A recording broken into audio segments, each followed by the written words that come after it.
Soy Fernando Díaz Villanueva, hoy es 10 de abril de 2016 y esto es La Contracrónica.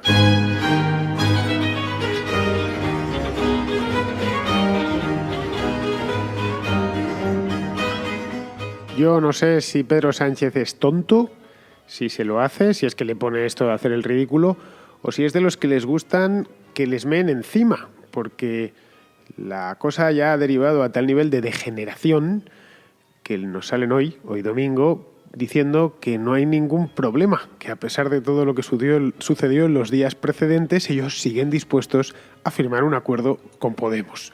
Están total y absolutamente entregados y parece ser que lo único que les separa es, lo han cuantificado porcentualmente. El 70% del programa les une, el 30% no. Ese 30% se correspondería con los dos últimos puntos de las 20 propuestas. Las tenéis en internet y le dediqué un podcast el otro día que se llamaba 20 propuestas inaceptables. Bien, las dos únicas que no le gustan son que no están dispuestos a pasar por ellas, son la del gobierno dejando fuera a sus socios, a Ciudadanos, y la del derecho a decidir. El resto les parece estupendamente. Lo dicho, este hombre es tonto y su secretario, su ayuda de cámara, su Hernando, porque no encuentro otra palabra mejor de definirle sin que me denuncien, más tonto todavía.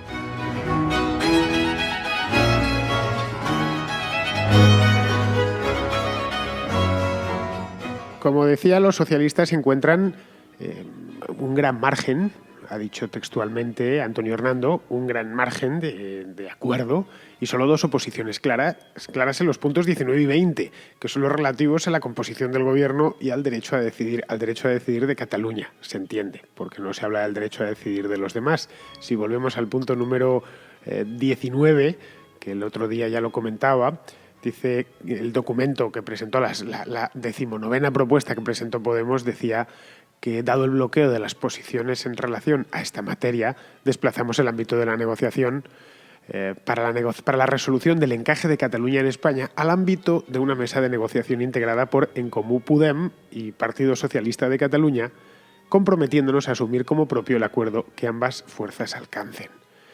Ya os decía el otro día que era como brindarle al sol. Pues sí, fenomenal. El sol no te va a devolver el brindis, como es lógico, como darle un ladrido a la luna no te va a devolver el ladrido. Si tú encargas a dos fuerzas nacionalistas, independentistas, como es Podemos en Cataluña y como es el Partido Socialista de Cataluña, donde pastoreado ahora por Iceta, que lo ha sido siempre, pues lo que te va a salir es el derecho a decidir. No estoy juzgando si el derecho a decidir es adecuado o no es adecuado. En todo caso, yo lo que podría decir, y ya yéndome a mis ideas propias, es que si tiene derecho a decidir Cataluña, tienen derecho a decidir todas las regiones que tienen los catalanes. Que no tengamos los madrileños, o que no tengan los gallegos, o que no tengan, qué sé yo, los riojanos. No es la historia, no. Me canso de decirlo, historia aquí tenemos todos. Que no es que Cataluña exista desde tiempos del hombre de Cromañón y el resto lo hubiese inventado Franco. Aunque realmente creo que muchos catalanes están en esa historia. Bueno, el resto de España está recién inventada y nosotros tenemos una historia milenaria. Bueno, al margen de esto, del derecho a decidir y de este gobierno de coalición, me río porque es que no encuentro realmente nada razonable para explicar esto. Bueno, sí, hay algo razonable, y es que Pedro Sánchez se quiere agarrar, o se está agarrando, a un clavo ardiendo, literalmente. Su obsesión de llegar al poder, al coste que sea, es ya tal y tan enfermiza que está dispuesto, lo que decía antes en la introducción, a que le meen encima. Que mañana llega Pablo Iglesias, se baja la bragueta, le mea encima y no va a haber ningún problema. No te preocupes, Pablo, sí, ya me seco yo. No hace falta ni que me traigas la toalla. Todo para, como dice Cacho, para dormir una noche en Moncloa. Realmente tiene sentido. Yo le pregunto a los militantes del PSOE, ¿estáis dispuestos, siendo un partido más votado, un partido con muchísima historia, un partido que tiene 100 y pico años de historia, que habéis gobernado en España en multitud de ocasiones y no solo en los últimos 30 años, que tenéis una historia parlamentaria también centenaria? ¿Estáis dispuestos a este ninguneo constante? Si yo fuese militante del Partido Socialista me sentiría muy mal. Diría, bueno, pues este cachondeo, ¿qué es? Un recién llegado que me está vacilando. Voy más lejos. Es que siguen vacilándoles. es que hoy, a pesar de que Antonio Hernando ha salido con la historia de que no hay ningún problema, de que tienen la voluntad de llegar a un acuerdo, sea como sea, pues Pablo Echenique, que es el secretario de organización de Podemos, pues les ha dicho que, literal, esto es un tuit publicado hoy a las 6 de la tarde, es decir, hace no mucho, que decía: estimados, traíamos paripé para más días. Lamentamos os hayáis cansado del teatro. Atentamente, Albert y Pedro. Sí, encima con recochineo. Es decir, traíamos paripé para más días. Bueno, no lo sé, quizás estén intentando salvar la cara a los propios socialistas para que a ellos no se les acuse de haber roto la negociación, pero no hace falta. Es que bastante creo. Yo no lo hubiese hecho en su lugar. Sinceramente, yo no me hubiese sentado en ningún momento siendo socialista, ¿eh? Nunca me hubiese sentado con Podemos después del desplante de finales de enero, de componerle el gobierno. Y ya te sientas otra vez y te la hacen, no es necesario que intentes ahora decir: no, realmente estoy de acuerdo en casi todo, en 18 de 20 puntos. Y el tema es, ahora, una vez sorteados esos 2 puntos, saber en qué parte está de acuerdo el PSOE en esos 18 puntos y en qué parte no está de acuerdo. Vamos a hacer un pequeño repaso para ver en qué consisten esos 18 puntos que al Partido Socialista le parecen, si no bien, más o menos bien.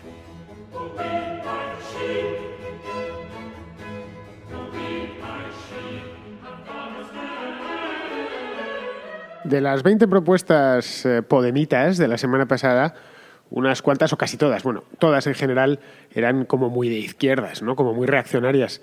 Pero había unas cuantas que eran un destiladillo de lo peor de la izquierda ultramontana, de esta izquierda que no se sabe muy bien ni de dónde viene, o mejor dicho, sabemos de dónde viene, pero no sabemos dónde nos va a llevar. O quizá lo imaginamos, porque sus programas llevados a la práctica conducen a donde conducen, a una ruina garantizada y a un enfrentamiento social seguro. Bien, que esto lo diga Podemos, que es un partido medio venezolano, pues tiene cierta lógica, y no seré yo, cada uno es libre de inspirarse en quien quiera. ¿O acaso no hay partidos neofascistas? Pues los hay, allá ellos, bien, perfecto. La grandeza de la democracia liberal es esa misma, que cada uno piensa y dice lo que quiere y lo puede defender. Ahora, no todos pueden argumentarlo con la misma facilidad. El Partido Socialista Obrero Español, al que teníamos por un partido socialdemócrata, pues yo desde luego no lo pensaba, que iba a bajar a estos infiernos del absurdo. Por eso me pregunto, y preguntaba antes, ¿qué parte de estos 18 puntos son negociables? No lo sé, vamos a repasarlos un poquito por encima. La renta básica, o renta garantizada que llaman ahora, antes conocida como renta básica, en la propuesta es 500 euros. Lo bajaban 100 sobre los 600 que Podemos proponía al principio. Van a negociarlo ahora y van a dejarlo en 550.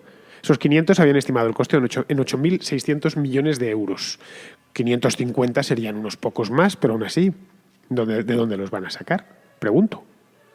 Digo porque mucho dinero no hay y el Estado debe una pasta. De hecho, el Estado hoy se financia con el dinero prestado, o dinero pedido a inversores en el mercado de deuda. Van a pedir dinero para regalarlo en forma de renta básica. Bien, ahí lo dejo. Si con eso está de acuerdo o lo considera negociable el PSOE, yo creo que ni debería planteárselo. Es decir, no, mire, no nos lo podemos permitir. Si hubiéramos descubierto petróleo y nadásemos en dólares, pues todavía podríamos empezar a regalar el dinero. Que no sería bueno, pero podríamos permitírnoslo. Tendríamos la caja llena, como la tiene llena Arabia Saudita. Pero España no la tiene llena, el Estado español, quiero decir. La otra es la de la vuelta a la jubilación a los 65 años. Con el sistema de pensiones de reparto actuales, me pregunto cómo vais a pagar a la gente. Porque son 2 años más.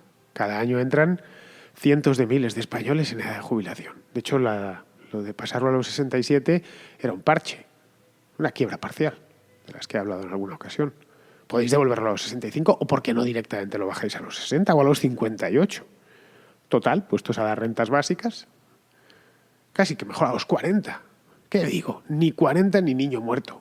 Renta básica para todo el mundo desde el principio hasta el final. Y ya estamos en el fantástico universo de Tío Manolo. Porque la cosa va de esto. No sé cómo lo vais a pagar. También tocaba en uno de los puntos la dependencia. Decía que había que provisionar 3.000 millones de euros. Estos, como veis, a todo le ponen muchos ceros. 3.000 millones de euros para crear un plan de dependencia pues, de la época de Zapatero, ¿no? De cuando había dinero en la caja, ¿sabéis? Generoso y bien nutrido de dinero público. La misma pregunta, ¿de dónde vais a sacar los 3.000 millones? Si se los sumamos a los 9.000 anteriores, pues ya es que empieza a sumar, empiezan a ser muchos miles de millones. Si nos vamos a lo que se recauda por IVA, por IRPF, por tal, se me va quedando corto a lo que se pide, que el Estado va a tener que pedir para pagar esto no sé, 12, 13.000 millones de euros son unas cuantas emisiones de deuda. 2 o 3, 4 quizá, depende de lo que se emita. En fin. Luego, otra magnífica. El banco malo, la Sareb, quieren ponerlo a regalar las casas que tiene, los activos inmobiliarios, que son muchos. Y de lo que el mandato que tiene la Sareb es procurar liquidar todo eso, toda esa cantidad de suelo y de viviendas o de inmuebles, liquidarla al precio más alto posible, porque lo que se pierda lo paga el contribuyente. Ese es el mandato que tiene este banco, el banco malo. De ahí se depositaron todos los activos tóxicos para ir liquidándolos a descuento, obviamente, pero procurando que el descuento fuese el menor posible. Bien, en este caso ya, ¿qué descuento ni qué leches? Vamos directamente a regalárselo a la gente que decidan ellos, por supuesto, porque la grandeza de sabéis que el control democrático significa control político, cuando eso es neolengua, de lo que hablaba el otro día en la conferencia del viernes. Cuando dicen control democrático, pues es control de ellos mismos.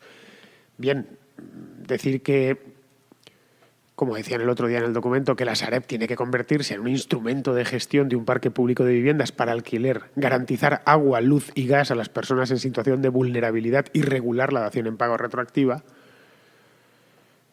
Bueno, no quiero ni pensar la que se puede organizar, porque en economía tocas una tecla y no puedes... es un sistema tan complejo que no puedes vislumbrar lo que puede pasar después. Cualquier persona que tenga estudios de economía lo sabe. Bueno, y cualquier persona que tenga sentido común se lo puede imaginar.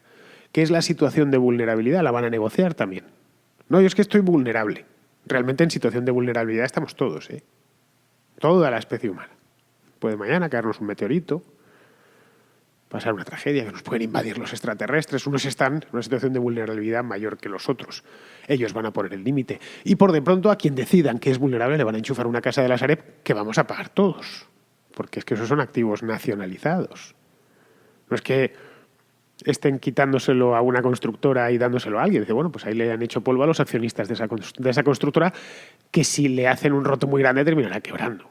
¿No? En este caso, los activos tóxicos de la Sareb era pues toda la basura de las cajas públicas, por cierto, que habían colocado ahí. Eso también lo van a negociar. Porque el banco malo fue una idea socialista. Aunque luego se llevase a cabo más tarde, pero fue una idea, era lo único que quedaba por hacer. Claro, todo esto se inscribe dentro de un gasto extra de 62.000 millones de euros. Teniendo en cuenta que el Estado gastó el año pasado, creo que fueron 60.000 millones más de los que ingresó, el descuadre es ese, y el tirón de orejas que se llevó a Montoro ha sido sonado, pues no lo sé, que van a meternos... Creo que no son conscientes de que el Estado debe 1 billón con B de euros y tiene un déficit del 5 y pico %, un déficit sobre PIB, y que arrastra un déficit estructural altísimo. No estamos hablando de un déficit del 1,2, del 0,8, no, un déficit altísimo desde hace, pues ya va para 10 años, estamos en el año 2016 y los déficits se empezaron a encadenar en 2008, desde hace 8 años.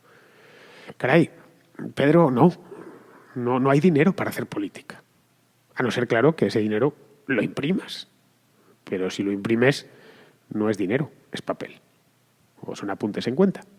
Pero no es papel, no es dinero de verdad. Este podrá durar 1 año.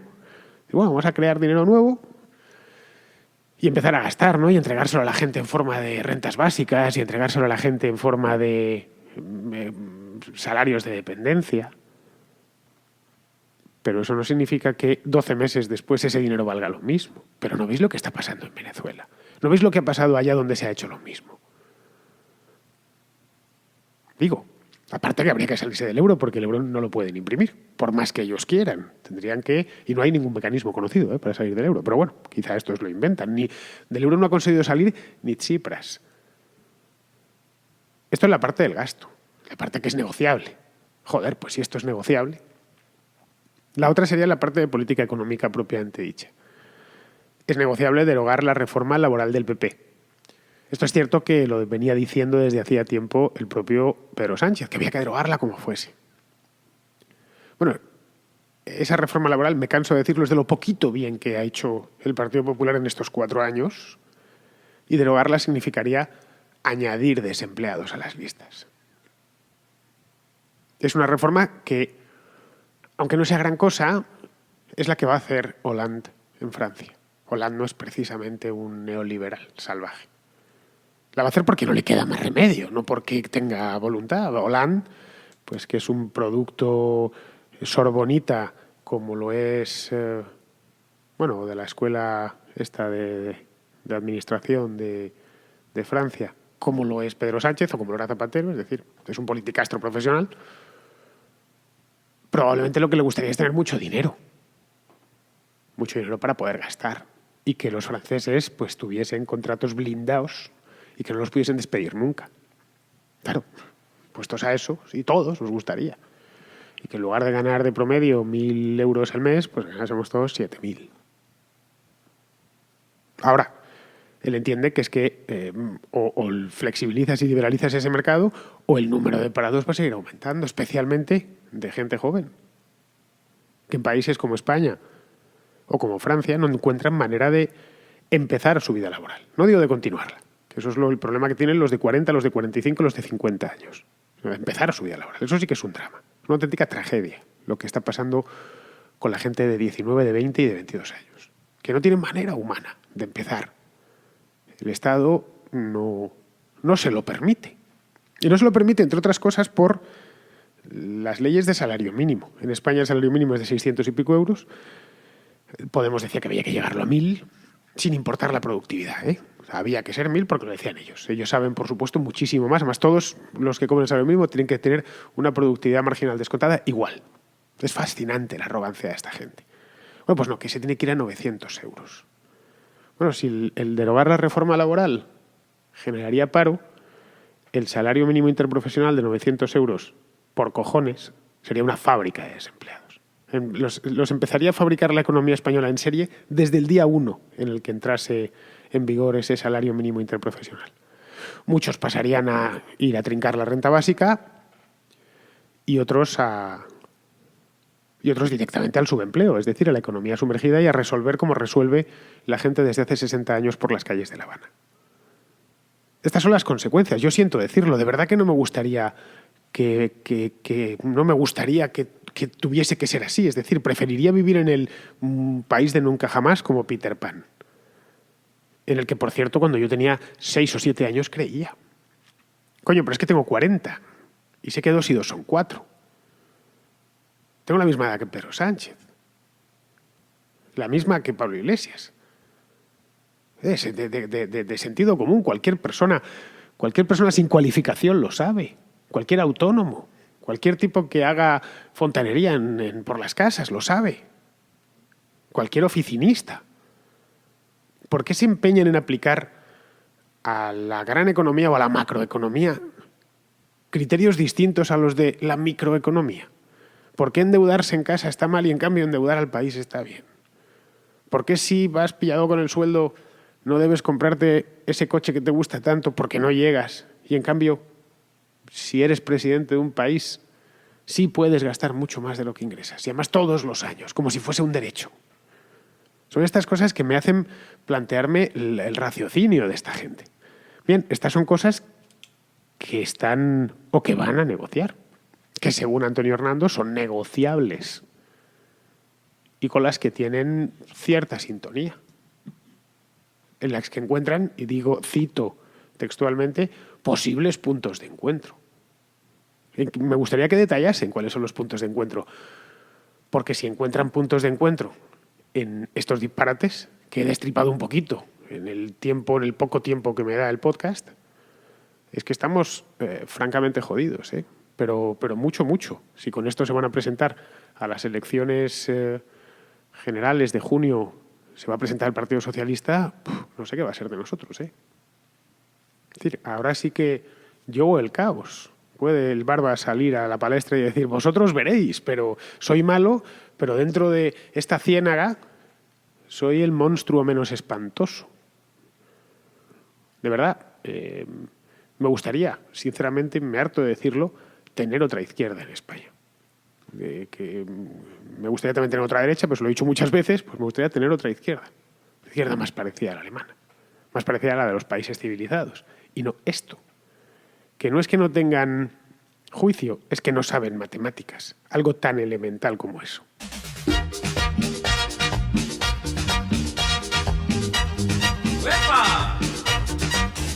Amigos, se habla de esto, pues pronto dejará de hacerse, porque aquí está la Podemoticia.